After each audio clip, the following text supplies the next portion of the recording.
Hello everybody, क्या Iran ने nuclear weapon test कर लिया है? ये क्वेश्चंस उठ रहे हैं क्योंकि रिसेंटली एक अर्थक्वेक नोटिस किया गया ईरानियन डेजर्ट में ऑन अक्टूबर 5, जिसके बाद कई सारे एक्सपर्ट्स का मानना है कि शायद ईरान ने अंडरग्राउंड न्यूक्लियर वेपन टेस्ट कर लिया है। और अगर ऐसा हुआ है तो इजराइल समेत पूरे वेस्ट की नींद उड़ने वाली है, क्योंकि ईरान के पास न्यूक्लियर वेपन आने का मतलब है इजराइल के ऊपर एग्जिस्टेंशियल थ्रेट होना। और देखो, यहाँ रशिया भी इस मामले में पूरी तरीके से ईरान को सपोर्ट कर रहा है, क्योंकि देखो हाल ही हमने एक लेक्चर में डिस्कस किया था, क्योंकि यहाँ रशिया डायरेक्टली जो ईरान की न्यूक्लियर प्रोग्राम है उसमें टेक्निकल असिस्टेंस प्रोवाइड कर रहा है। इवन यहाँ पर रशियन साइंटिस्ट भी इन्वॉल्व हैं ईरान के न्यूक्लियर प्रोग्राम में। एंड इसके साथ हो सकता है यहाँ पर ईरान और रशिया के बीच में एक न्यूक्लियर डील साइन हो, वो भी सीक्रेटली साइन हुआ है, जिसके तहत से इवन रशिया रेडीमेड यहाँ न्यूक्लियर वेपन्स प्रोवाइड कर सकता है ईरान को, जिससे एक तरह का ये डेटरेंस का काम करेगा। क्योंकि आज मिडिल ईस्ट में अकेले इजराइल के पास न्यूक्लियर वेपन है, जिससे वो अपनी डोमिनेंस साबित करके रख पा रहा है पूरे मिडिल ईस्ट में। एंड इवन यहाँ पर यूएसए की भी अपनी इंटरेस्ट है। तो देखो, यहाँ पर रशिया ये चाहता है कि कैसे भी करके एक तरीके से न्यूक्लियर कैपेबल बन जाए ईरान, जिससे जो यूएस की हेजीमनी है वो कहीं ना कहीं कम हो जाएगी, खास करके पूरे मिडिल ईस्ट में। तो बहुत कुछ है, आइए इस लेक्चर में हम समझने की कोशिश करते हैं।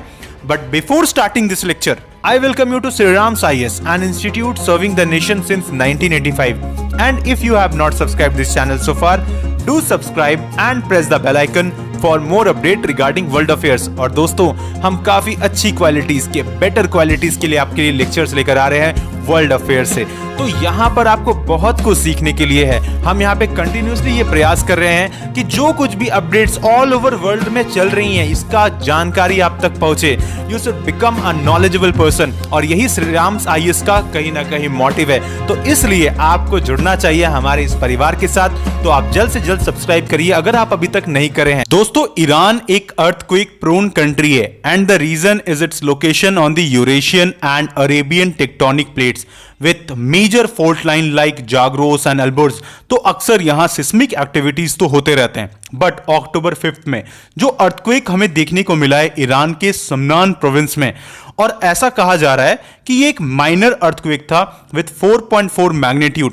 तो देखो, इस वजह से यहां पर कई सारे जियोपॉलिटिकल एक्सपर्ट्स का यह कहना है कि मोस्ट प्रोबेबली हो सकता है कि ईरान ने यहां पर एक न्यूक्लियर टेस्ट करने की कोशिश की है अंडरग्राउंड, और जिसकी वजह से यह अर्थक्वेक आया हो।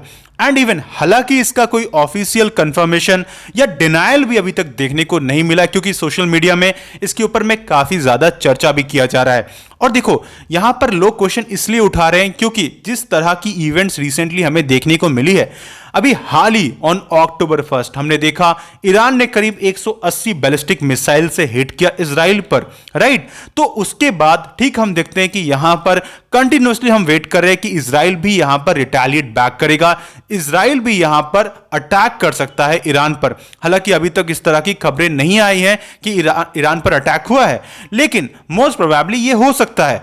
एंड इवन इस बीच हमने क्या देखा कि ईरान के कुछ ऑफिशियल्स यहां पर सामने बहुत ज्यादा कॉन्फिडेंटली आकर इजराइल को ललकारने की कोशिश कर रहे हैं। इजराइल को कह रहे हैं कि देखो, आप मैप में दिखोगे नहीं, आने वाले वक्त में इजराइल ही एग्जिस्ट नहीं करेगा। तो इस तरह की जो बात है, ये दर्शा रहा है कि ईरान इतना कॉन्फिडेंट क्यों है। जाहिर सी बात है, कुछ ऐसा यहां पर डेफिनेटली डेवलपमेंट्स हुए हैं। और देखो, पिछले कुछ सालों में रशिया का इन्फ्लुएंस काफी ज्यादा इंक्रीज कर गया है ईरान में। And even hall he Russian prime minister and Iran के प्रेसिडेंट पेजेश्कियां की एक मीटिंग हुई थी ऑन सितंबर 30, जिस पर वेस्ट ने काफी सारे आरोप लगाए थे रशिया पर, that Russia is trying to exploit the conflict in the Middle East to expand its influence. And even कई सारे रशियन वेपन्स का इस्तेमाल किया जा रहा है हुतीज एंड हिजबुल्लाह के द्वारा टू अटैक इजराइल एक्चुअली।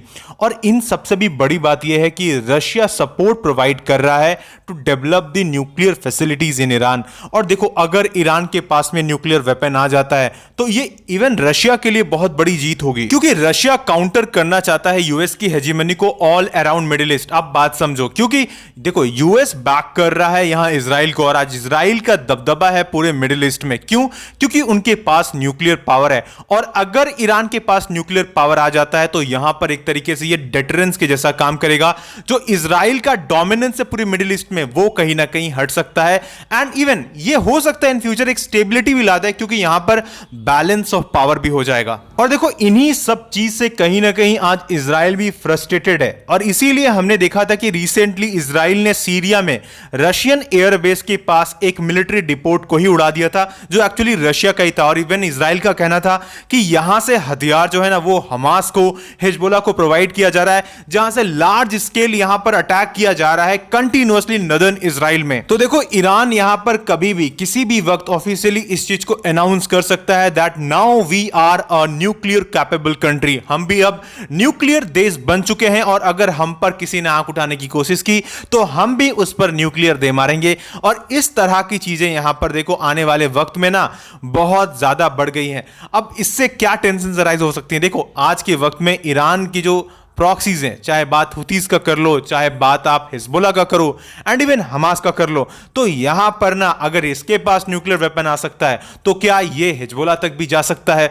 तो इस चीज से जो थ्रेट है ना इजराइल के ऊपर में, ये बहुत ज्यादा बढ़ जाता है, और इजराइल इसी बात का सबसे ज्यादा टेंशन कर रहा है।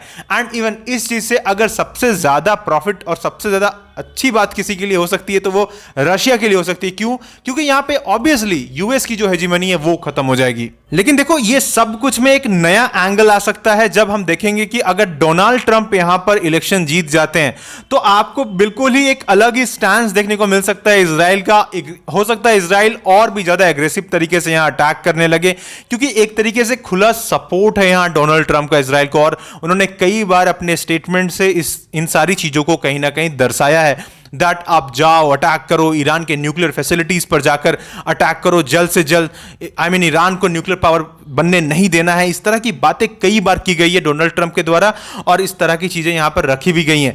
तो अगर यहां पर डोनाल्ड ट्रंप जीत जाते हैं तो ऑब्वियसली यहां पर चांसेस बहुत है कि डोनाल्ड ट्रंप जीत रहे हैं। तो आने वाले वक्त में मिडिल ईस्ट की जो हालात है, जो यहां पर जियोपॉलिटिकल डायनामिक्स है, ये बहुत तेजी से बदलेंगे, और ये देखना काफी इंटरेस्टिंग होगा कि यहां पर किस तरह की पॉसिबिलिटीज बन रही है। क्या वॉर यहां और एस्केलेट होता है, या फिर इन फ्यूचर हमें दिखेगा कि ये सारा वॉर थम जाए, रुक जाए, कम जाए, एस्केलेशन डाउन हो जाए। और हम सब का यही कहीं ना कहीं प्रार्थना है, क्योंकि देखो, वॉर किसी के लिए अच्छा नहीं होता है, चाहे वो ईरान हो, चाहे वो इजराइल हो, वहां के आम लोग हो या यहां के आम लोग हो, दोनों ही तरफ आम लोगों का नुकसान है। तो यही सारी चीजें हैं। I hope you understood this lecture. I hope आपको समझ में आया होगा ये सारा कुछ। सो फॉर मोर इन्फॉर्मेशन आप सब्सक्राइब करिए श्रीराम साइंस के चैनल को। And at last, may God bless you all.